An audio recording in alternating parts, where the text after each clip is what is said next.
Hi Taurus, this is your 5 aspects of yourself reading for October 2021.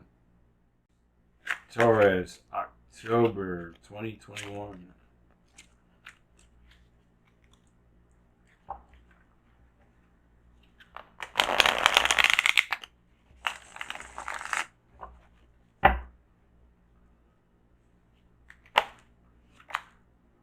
Two of Swords for your spiritual aspect. Spawn and Sphere, Justice for your intellectual. 10 of Disc in reverse for the physical aspect of yourself. 7 of Disc in reverse for the social aspect of yourself. And Knight of Cups in the emotional aspect of yourself. Angel Aria message for Taurus, October of 2021.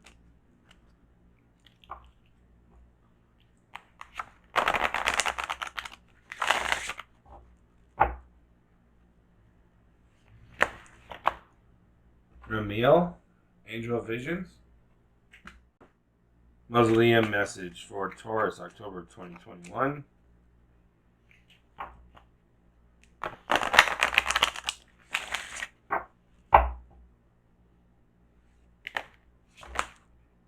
Abraham, Justice of Pandemonium. Enchanted map message for Taurus, October of 2021.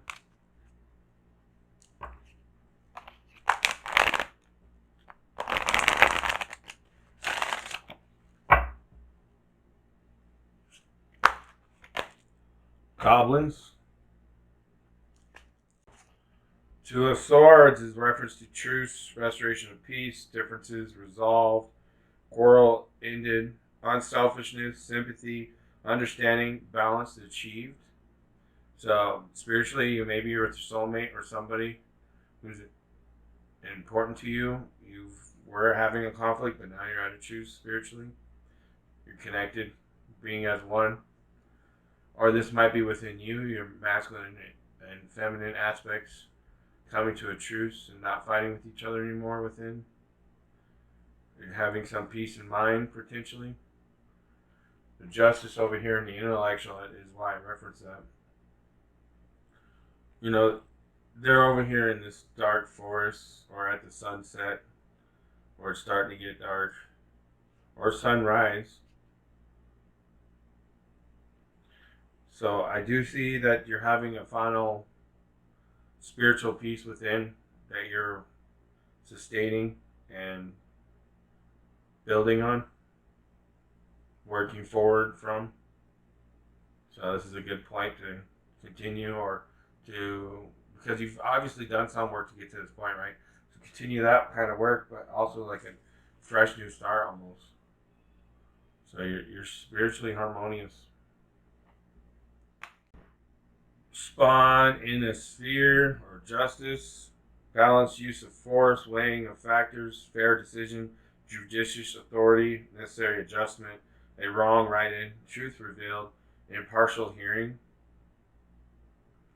So your intellect or what you're thinking about, your mind is weighing of factors, right? So you're being a Libra kind of in your mind of balancing the scales, trying to be fair,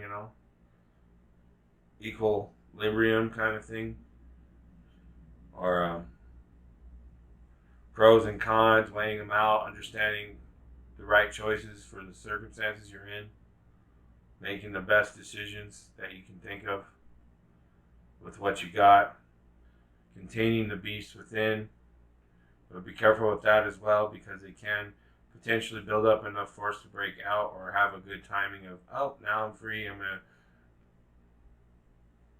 rain hell on you in your mind, right? Headaches and stuff like that. So make sure you nurture the beast within as well while you're doing this. So it's like perceiving both extremes, but then not going with either extreme, but just understanding them and then sitting in the middle and having that 0 point or the set eye of the storm of the yin yang, the psychological, mental aspects of life. Ten of disc in reverse is dullness of wit, lack of enterprise, sloth, loss, robbery, inability to handle money, end of gain, gambling debts. So financially, you might have some issues. Physically, your health, you're risking it, and you're not understanding. Maybe you're smoking cigarettes or doing some kind of unhealthy habits, not getting the exercise you should get, not handling money properly. That's probably a big key one right there. Gambling debts, risking money when you shouldn't be. It seems that potentially harvest for the winter is a big point here. So, don't overindulge in what you've harvested. So, sustain the rest of what you have for the winter and balance it going forward. This includes the home life, right? Anything that has to do with the home. Because this is the physical. And then your home is a reference mirror of your physical aspects of your life. So things may be going away from what you thought they were going, but if you're prepared, you'll be fine. Seven of discs in reverse, misery, enslavement, necessity, loss of place, humble condition, betrayal, trust, business dispute, failed enterprise. So the social aspect of yourself is part of the reason why the finances or the physical, right? So misery, how you feel about yourself and how you feel about your circumstance or life and what the dark things that come out of you is part of the reason why you're attracting this.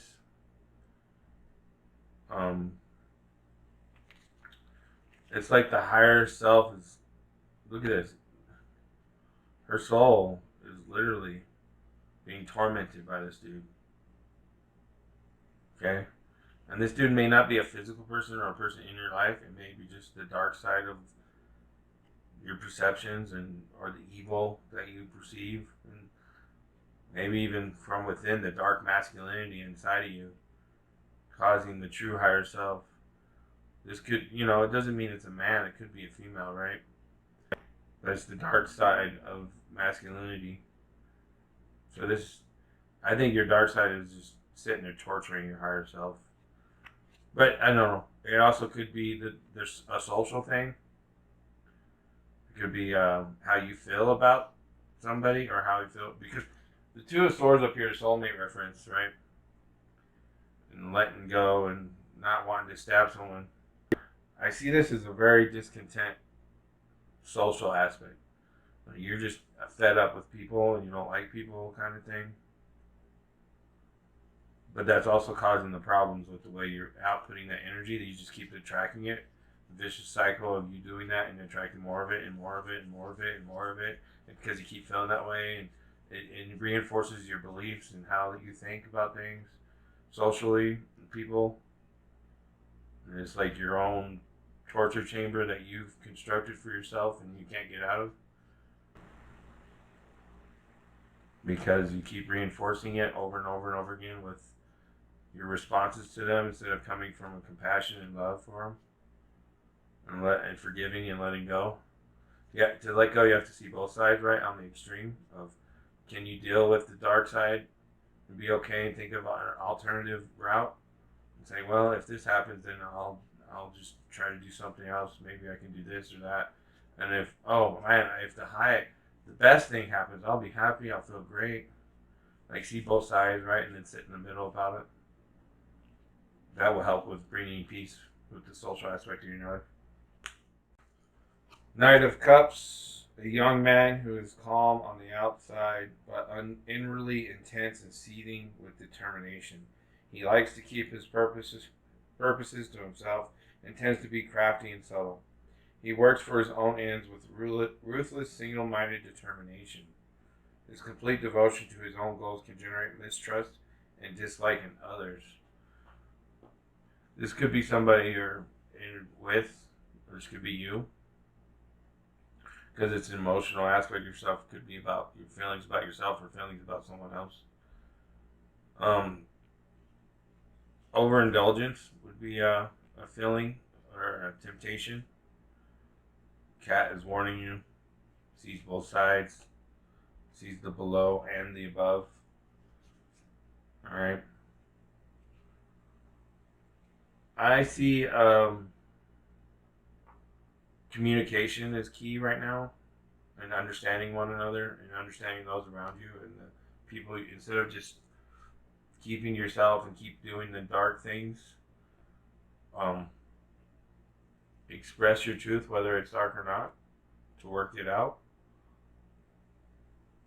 Get the feelings off your chest. Don't let it sit inside of you to build up for outbreaks or anger, and frustration, and when the time comes, you just blow up, right? So we don't want that. This lamp falls off here and poof, big old flame. He'll be burnt alive. Be careful. It does seem like it could be tilting, about to fall. One of these links break, the whole cellar will burn. And that's the deep inside of you, house, your mansion inside of you, burning, making the foundation weak, and the whole thing crumbles into nothing, having to start all over. We don't want that. So just be aware of your feelings and make sure you're letting them out and not overindulging in your own self-pity or your doubt or your fears or your frustrations and anger that build up to anger, right? So correlates with keeping the beast within, right? Giving it the nurture and the nutritious to where it wants to stay in its cage and doesn't want to get out.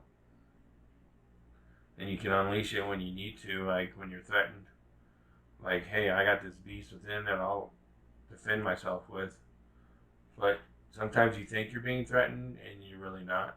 So that's why communication is key, and making sure you speak clearly and in from your heart. So having the equilibrium from your heart to your mind and spirit to influence the social and physical aspect of your life. Ramiel, angel of visions, the shepherd of good graces, a shining light in the distance, beckoning us forward into the future. The green pastures beyond the next hill are hard to see. Ramiel assures us that things will get better. It whispers something is coming and it is beautiful. Keep pushing toward the horizon, toward the setting sun. As the light fades, you feel as if someone is watching you. Far in the distance, you see a lone figure walking, a dove on its shoulder. You stop for a moment to marvel at this vision. When you move again, it is gone. You hear a flutter of feathers as the dove lands gracefully on your shoulder. This is a reference to a cane, the rising sun, a white dove, hopes, desires, but with hopes, there's also doubt. Those are the extremes. You have to realize what is your hope and then what is the doubt of the hope. They're like opposite, right?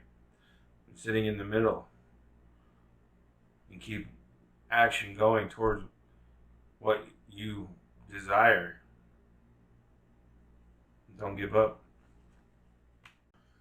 Abraham, justice of pandemonium, known for his wisdom and his dedication to justice and truth in both life and death. The once mortal Abraham is the judge of pandemonium. He can see through any falsity or subterfuge and determine the worthiness or unworthiness of those who come before his court. Although he arrived in the afterlife ragged, broken, and stripped of himself, that which was most real in himself preserved. His moral integrity, his dedication to justice and duty, his personal honor. Abraham shows us the truth of our temporal selves. What in us is worth keeping, balanced against what is unworthy or of our future selves, and best abandoned in the waste. This is in reference to justice, truth, or duty. So you have a duty to yourself to get rid of that which is holding you back or hindering you or creating obstacles that just keep the vicious cycles. Down here, learn to love others even if they don't love you. Once again, the scales is balanced here. The halberd he's holding. Oh, you're not worthy, off with their head. Like, it's hard. I know it's easy to be like, oh, just stay in the light, or oh, just stay in the dark. Those are easy. What's hard is balancing the two. Goblins, fear is an illusion. Choose love today. Forgive yourself and others. Goblins are born when you're wounded and something essential is lost in that experience. From the point on, as you forget your wholeness, they remain with you in the shadows. There they remind you of what brought them into being by mimicking your own voice, tricking you into believing that you're unworthy, victimized, or unlovable. Victimized would probably be the key word there.